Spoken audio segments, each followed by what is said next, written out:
A new government watchdog report is sounding the alarm about FEMA's readiness for a hurricane. The U.S. Government Accountability Office found major workforce cuts last year left FEMA unprepared. Marcelo Benito has more on what this could mean if a major storm threatens the Gulf Coast. Len, if a natural disaster hit, FEMA says it's ready, but this report doesn't agree. The government agency lost more than 4,300 employees in fiscal year 2025, and that is roughly 17% of FEMA's entire workforce gone. Houston is no stranger to disaster. The storms are getting stronger, and when disaster strikes, FEMA is often the federal backstop. So how concerned should Americans be about their ability to respond?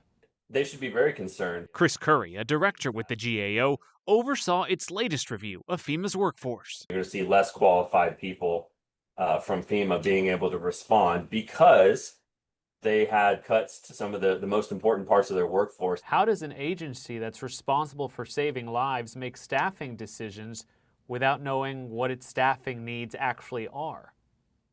Well, that's our big concern. That was our question too. And they made cuts without thinking through what their needs were going to be. Texas saw the strain firsthand during last year's July 4th floods. Just 15% of FEMA's incident management workforce was available when the flooding began. And afterward, reduced call center staffing left survivors waiting longer for help. How alarming is this report to you?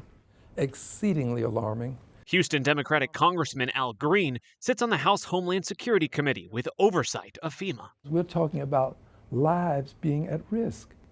We need to staff up FEMA. The warning signs were already there in 2024. Hurricane Helene pummeled the U.S.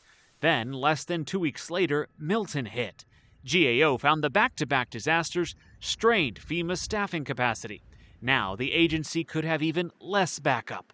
FEMA expects just 240 employees available through its surge capacity force this hurricane season, down from 600 last year. I don't want this to happen again. This is Doge in action. FEMA's already been forced to bring hundreds of employees back. If you just had to hire these people back, might not have been a good idea to cut them in the first place. So far, this Atlantic hurricane season has been pretty quiet, but the GAO warns there's still a long way to go till it's over. So if a major hurricane were headed towards Houston tomorrow, next week, how confident are you that FEMA can adequately respond? I'm hopeful that they will. That's hopeful. But now hope is not the best plan. I just am not sure that FEMA is going to be ready to do what needs to be done.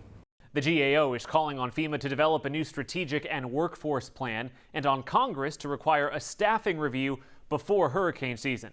But tonight, FEMA is pushing back, telling KHOU 11 it is ready with more than 8,000 personnel currently available to deploy. We have FEMA's full response on KHOU.com. Back to you.